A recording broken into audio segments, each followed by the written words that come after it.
Hello दोस्तों इस video में हम आपके लिए JKPSC यानी Jammu and Kashmir public service commission का जो आज का असिस्टेंट रजिस्ट्रार का पेपर आया था वो लेकर आए हैं। उम्मीद करूंगा कि आपको इस क्वेश्चन पेपर से आने वाले एग्जाम में हेल्प जरूर मिलेगी। वीडियो को एंड तक देखते रहें। वीडियो को स्टार्ट करने से पहले आपसे रिक्वेस्ट है कि अगर आप चैनल पे नए हैं तो चैनल को सब्सक्राइब करें और साथ में बेल आइकन जरूर प्रेस करें। वीडियो अगर अच्छी लगे तो वीडियो को लाइक करने के साथ साथ शेयर जरूर करें। तो दोस्तों स्टार्ट करते हैं आज की ये वीडियो। इस वीडियो में हम डिस्कस करने वाले हैं जनरल नॉलेज से रिलेटेड क्वेश्चन जो आज के पेपर में पूछे गए थे और जो आंसर्स हैं ये हमने आंसर की से लिए हैं जो JKPSC ने अपनी ऑफिशियल वेबसाइट पे दी है। तो हम यहाँ पर डायरेक्ट क्वेश्चन और उसका जो आंसर है वो देखेंगे। तो सबसे पहला जो क्वेश्चन पूछा गया था, before August 2019 Jammu and Kashmir was constituently different from rest of the states of India, consider their following statements with this respect. तो यहां पर कुछ स्टेटमेंट्स दिए गए हैं जम्मू कश्मीर के बारे में अगस्त 2019 से पहले। आपको बताना इनमें से कौन सा स्टेटमेंट करेक्ट है। पहला स्टेटमेंट है, the state list of 7th schedule of the constitution was not applicable to Jammu and Kashmir. तो ये जो स्टेटमेंट है ये करेक्ट है। अगस्त 2019 से पहले जब जम्मू कश्मीर का रीऑर्गेनाइजेशन हुआ तो उससे पहले 7th शेड्यूल जो है वो यहाँ पर एप्लीकेबल नहीं था जम्मू कश्मीर। उसके बाद दूसरा स्टेटमेंट कहा गया है, restitutory power of the legislation was vested in the state assembly. ये भी सही है। Fundamental rights part 3 was not applicable to Jammu and Kashmir, ये गलत है। The legislative assembly of the state was required to be consulted in case of alteration of the boundaries of the state, तो ये भी सही है। तो इस तरह इसका सही आंसर जो है वो बनेगा पार्ट बी। दूसरा क्वेश्चन पूछा गया था, विच of the following is not correct about Jammu and Kashmir official languages bill 2020। आपको बताना है Jammu Kashmir official languages bill 2021 के मुताबिक इन स्टेटमेंट्स में से कौन सा स्टेटमेंट सही नहीं है। ऑप्शंस दिए गए हैं, the bill was introduced and passed in the parliament in September 2020। तो ये जो स्टेटमेंट है ये बिल्कुल सही है। The 3 languages are included in the list of official language of Jammu and Kashmir, ये भी सही है। Gojri and Pahari are added to the official languages, ये सही नहीं है। Earlier Urdu and English were the only official languages, ये भी सही है। तो इस तरह इसका सही आंसर बनेगा पार्ट सी, यानी Jammu and Kashmir official languages bill 2020 के मुताबिक पहाड़ी और गोजरी को ऑफिशियल लैंग्वेज में ऐड नहीं किया गया है। नेक्स्ट क्वेश्चन बहुत ही इंपॉर्टेंट है, the representatives of union territory in the Rajya Sabha are. आपको बताना है जो यूनियन टेरिटरी से राज्यसभा के लिए रिप्रेजेंटेटिव जाते हैं उनको कौन इलेक्ट करता है, नॉमिनेट करता है। यहाँ पर ऑप्शन दिए गए हैं, नॉमिनेटेड बाय द प्रेसिडेंट, ये गलत है। Indirectly elected by the members of an electoral college specially constituted for this the purpose, ये सही है। Nominated by the union territory government, ये गलत है। Not represented in the house, ये भी गलत है। तो सही आंसर बनेगा इसका part B.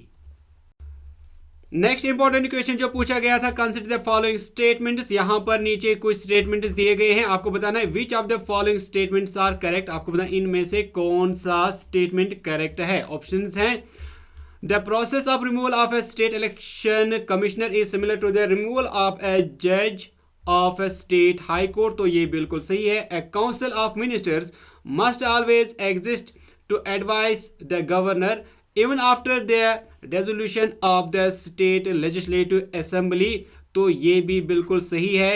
The article 356 can be invoked only on the written recommendation of the cabinet, तो ये जो है ये गलत है।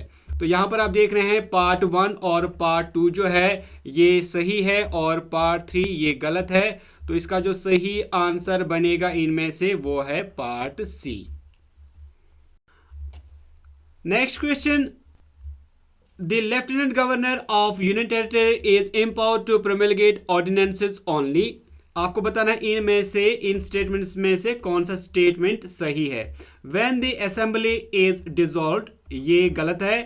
With the prior permission of the president, ये सही है. तो इसका जो सही आंसर बनेगा वो है part B, only second. Next question. What is true regarding Delimitation Commission of India? Delimitation Commission of India के बारे में इनमें से कौन सा स्टेटमेंट सही है? ऑप्शंस हैं. It is headed by a retired judge of the Supreme Court of India. ये सही है. Till now it has been constituted only 4 times. ये स्टेटमेंट भी सही है.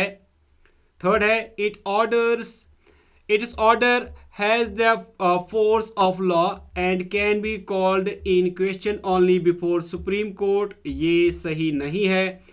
The first delimitation exercise in 1950-51 was carried out by the President with the help of Election Commission. ये statement भी सही है. तो इसका जो सही आंसर बनेगा इनमें से वो है पार्ट सी. नेक्स्ट क्वेश्चन जो पूछा गया था, consider the following statements about panchayats in J and K. तो जे.के पंचायत के बारे में कहा गया है. Which of the above statements are correct. आपको बताना है कौन सा स्टेटमेंट इनमें से करेक्ट है. तो ऑप्शंस हैं, a panchayat elected in place of a dissolved one does not enjoy the full period but remains in office for the remaining period after dissolution. तो ये जो ऑप्शन है ये बिल्कुल सही है. In panchayat seats are reserve for SC ST and women but not for backward classes. ये भी बिल्कुल सही है. A Sarpanch is deemed to have vacated office if a resolution expressing want of confidence in him is passed by the majority of not less than 1/3 of the total number of punches of हल्का पंचायत. तो ये सही नहीं है. तो इसका जो सही आंसर बनेगा, यानी पार्ट फर्स्ट भी सही है, दूसरा भी सही है, तीसरा गलत है. तो सी इसका सही आंसर है. नेक्स्ट क्वेश्चन देखते हैं. What are the qualifications for a membership of legislative assembly in the J and K reorganised act 2019. तो आपको बताना है सही स्टेटमेंट इनमें से कौन सा है. तो देखते हैं. Person should be domicile of Jammu and Kashmir and makers and subscribers before some person authorised in that behalf by the election commission on oath और affirmation according to the form set out for the purpose in the 4th schedule. तो पहला ही option जो है ये गलत है. Next है, it is not less than 25 years. ये सही है. Possesses such other qualifications as may be prescribed in that behalf or under any law made by the parliament. तो ये सही है. तो सही ऑप्शंस यहाँ पर सेकंड एंड थर्ड हो जाते हैं. तो पार्ट बी इसका सही आंसर होगा. नेक्स्ट क्वेश्चन देखते हैं. Consider the following statements. और इन स्टेटमेंट्स में आपको बताना है कि करेक्ट यानी सही कौन सा है. पहला वाला देखते हैं. Life expectancy of population of India has increased almost double the time since the level of independence. तो ये जो ऑप्शन है ये बिल्कुल सही है. Lakshadweep has the highest literacy rate next to the Kerala. ये भी बिल्कुल सही है. तो इसका जो आंसर बनेगा, चूंकि दोनों सही है इसीलिए यहां पर पार्ट सी इसका सही आंसर बनेगा.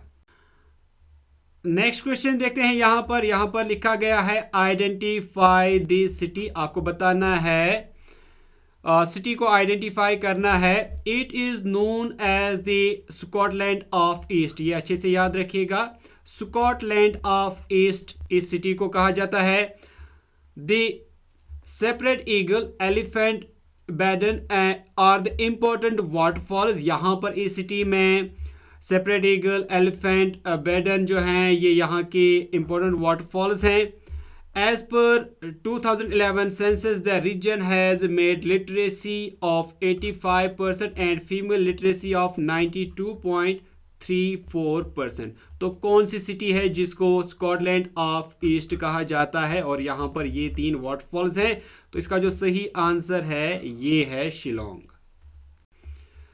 Next question, if state law on subjects mentioned in the concurrent list conflicts with the central law, which of these follows?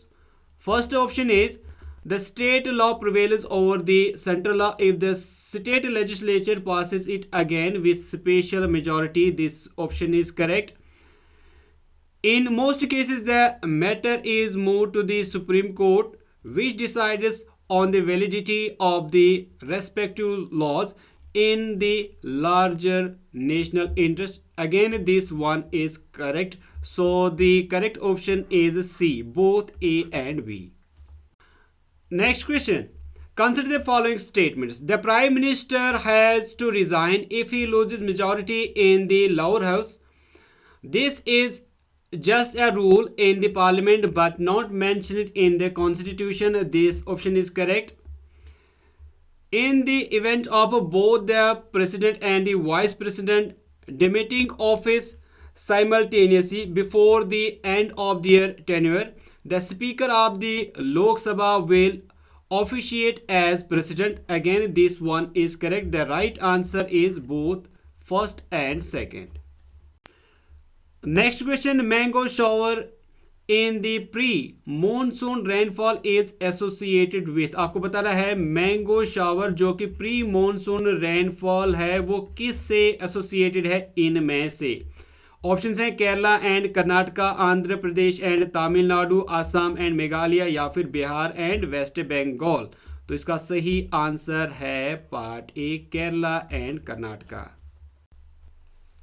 दोस्तों इस क्वेश्चन पेपर को हम नेक्स्ट वीडियो में कंटिन्यू करेंगे। फिलहाल आज के लिए इतना ही। उम्मीद करूंगा कि आपको वीडियो अच्छी लगी होगी। वीडियो अच्छी लगी तो वीडियो को लाइक और शेयर करें, और अगर आप डेली वीडियोस अपडेट्स नोटिफिकेशन पाना चाहते हैं तो चैनल को सब्सक्राइब करने के साथ साथ बेल आइकन जरूर प्रेस करें। दोस्तों इसमें और भी बहुत ही इंपॉर्टेंट क्वेश्चंस हैं जो आपके जनरल नॉलेज खासकर जिसमें इंडिया और जम्मू कश्मीर भी शामिल है, बहुत सारे भी और क्वेश्चंस हैं